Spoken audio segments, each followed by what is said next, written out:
Over the last few months, something interesting is happening in the San Diego real estate market that most people haven't even noticed yet. Demand hasn't disappeared and people aren't suddenly leaving San Diego. But when you look at the data and what buyers are actually doing, you can see that some parts of the market are actually starting to shift first. Homes are sitting a little longer, more homes are competing with each other, and buyers are starting to ask a different question than they did a few years ago. And it's not just, do we like this house, but does this monthly payment actually make sense for the lifestyle I'm looking for? And that decision is causing buyers to make very different decisions about where they actually decide to live in San Diego. So in this video, I want to walk you through which parts of the market are actually shifting first, why buyers are becoming more selective, and where some buyers are deciding to go instead. Because right now, a lot of buyers aren't necessarily not choosing to live in San Diego. They're just changing where they choose to live. And I'm Chris Erickson with the Living in San Diego Real Estate Crew, and my partner Cassie and I and our team, we help people move in and around San Diego every single week, especially right here in North County. So we really get an interesting perspective because we're constantly seeing what buyers start looking at, what they end up choosing, and sometimes how those two things are completely different. And what's become really clear right now is that San Diego is not just one housing market. It's really a collection of different lifestyle markets. And some of those lifestyle markets are starting to shift before others. So let's get into it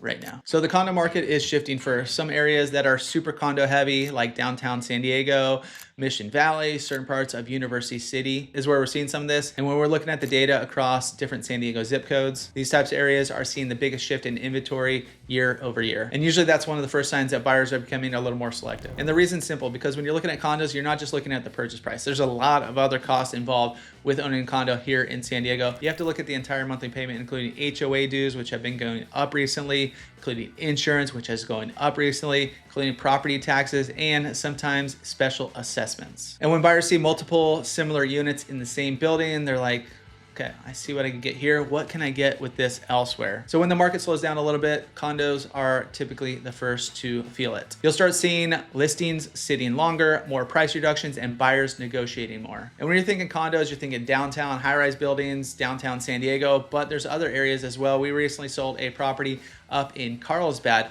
and it was an older condo. So that's where we've been seeing a little bit more of this price fluctuation in HOAs and assessments and that kind of stuff, a little more risk for buyers out there. And it was an older condo. It was like built in the 70s. So there was some deferred maintenance. There was some deferred maintenance on the building. There was some deferred maintenance on the balconies. There was some other stuff that need to be taken care of within these condos. Due to all that, there was a special assessment, actually multiple special assessments, about $10,000 to take care of some of these items. Now, over the past few years as well, from when our clients moved in a few years ago to where they sold the property today, the HOA had gone up a few $100 as well, because higher maintenance costs, higher costs just in general for taking care of the property. So as HOA costs have gone up, also another thing is insurance costs. Some condo complexes have seen insurance rises due to wildfire risk, and some have actually even dropped their insurance, making it very hard to get a lender to lend on that property. So certain situations where they had a 10% as opposed to like 100% insurance policy, it's going to make it very difficult for resale. And these are in some of the higher fire zones. But the interesting part through all this is that buyers aren't necessarily just choosing different homes, they're choosing an entirely different lifestyle. Another place we're seeing this is in some of the higher priced coastal markets. Some places like Encinitas, Solana Beach, and some areas of La Jolla. When we analyze the data, some of these areas showed the biggest increase in days on market compared to last year. Now, that doesn't necessarily mean demand is disappearing. Obviously, people always want to live near the coast. That's one reason why some of these coastal neighborhoods do retain a lot of their value, but potentially moving towards a price ceiling, as even in these areas, some of the condos have been sitting longer as they were going up during these last few years, just moving up in price. Now, the current ones have priced at that same amount. They're sitting for 30, 60, 90 days. But what we're seeing there isn't necessarily demand disappearing. We're just seeing price discovery. Homes might sit a little longer in these areas while buyers and sellers kind of figure out where the market actually is. In these past few months, we've had buyers just like you who are reaching out, and their initial search is including Encinitas, Solana Beach, and they expand it to a few different areas inland, which we're going to cover here in a little bit. The third place we're seeing some shifts is in the suburban move-up markets. Some places like Chula Vista, Scripps Ranch, and inland and North County. And these markets tend to move when move-up buyers pause. For example, someone selling a $900,000 home, moving up to a $1.4 million single family home. That monthly jump today in payment is a lot more than it was when interest rates were 3 or 3.5%. And even clients we're working with who have been in this position, maybe they bought their entry-level condo in that kind of around downtown area, just the outskirts of there. Now they're potentially looking to buy a place up in North County, San Diego, that move up, their family's growing, all that kind of stuff. Or they're relocating and they're selling their home somewhere else and moving down here. Well, they're looking at it and they're like, well, my monthly payment right now is super affordable. I bought my house, 8 to 10 years ago when prices were much lower. I got interest rate, doesn't matter what it was at the time. I probably refinanced during these past few years. Now my payment is much lower as well. Maybe I even refied and took out some cash, so I have a little bit of reserves, but it's not necessarily enough reserves to bring me to my next house. I'd still have to sell this house. I can't keep it and rent it out. And so that's put a pause on a lot of people. One thing that has helped and will always help is lower interest rates. Until recently, interest rates were falling. We saw this demand pick up. We saw some of those move up buyers actually decide to make the move. But as this type of market slows, inventory tends to build up a little bit. Now, it's not necessarily a bad thing. It's just buyers being a little more selective and taking their time a little bit more. And what's interesting is when buyers move to San Diego, they usually fall into one of three groups: the beach lifestyle people, the space and suburbs people, or the most house for my money people. And what's happening right now is buyers are starting to move between these groups. For example, we see this happen often. Somebody reaches out, just like you, somebody reaches out, hey, what's up, Chris and Cassidy? We're moving to San Diego. We love Carlsbad, and let's hop on a call. So we get on the call and we're kind of going through and they're like seeing what they actually get in Carlsbad. And then they start looking at other areas because they're like, okay, Carlsbad is this price, 1.5 is my price point to 1.8. Here's the type of home I get. Here's the area I get. Here's the schools I go to.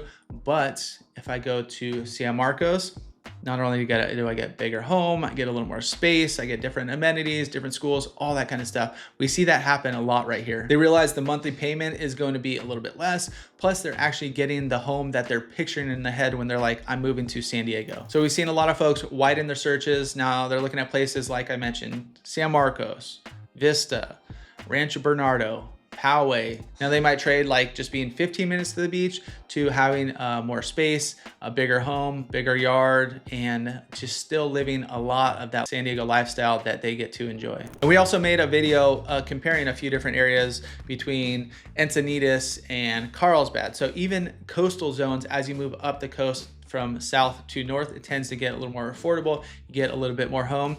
As we were running the numbers, you're gonna get about a $300,000 premium if you're buying in Encinitas compared to Carlsbad. So go watch that video, you can get it all explained, but also comparing areas like Oceanside to Vista, Carlsbad to San Marcos. All these places we have seen people who are reaching out, they decide I like this place, then we show them a few other areas, they're like I actually like that place. They come out and explore and actually really enjoy the other places for the money that they are spending out here. And there's another trend we've seen even more over these past few years, and that's some buyers expanding their search to even beyond San Diego County, where they start looking at Marietta or Temecula being kind of the two main cities right to the north in right off the 15 freeway. But when you look at the numbers, the same monthly payment you would pay down in San Diego, you might get a newer home, a bigger lot, sometimes significantly more house. Over these past few years, Temecula has seen a ton of growth, and even people like buddies that I have who went to San Diego State, lived in San Diego for a while,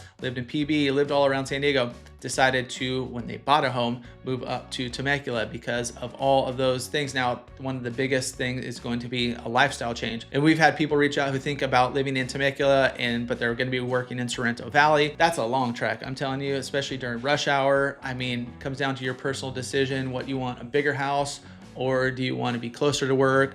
I mean, there's a huge trade-off there. And that lifestyle in San Diego, like I said, it's going to be completely different. Even the weather is going to be a bit different over in Temecula. So huge lifestyle differences, but we have seen that over the past few years. And the day-to-day experience can be completely different than living closer to the coast in San Diego. So when people ask, is the San Diego housing market slowing down? The real answer is not everywhere. What we're seeing right now is a more selective market, buyers being a bit more selective in the home, a bit slower pace than we had seen in the frenzy over the past few years. years. Buyers are paying much closer attention to the total monthly payment, the lifestyle they're getting, and which neighborhood actually fits their priorities. And when that happens, some parts of the market shift first, while others stay extremely competitive. So if you're thinking about buying a home and relocating here to San Diego, or even just moving around the county, that's exactly what me and my team do right here every single day, helping you figure out actually which area, which neighborhood fits your lifestyle and your budget. So if you're thinking about making a move, feel free to reach out.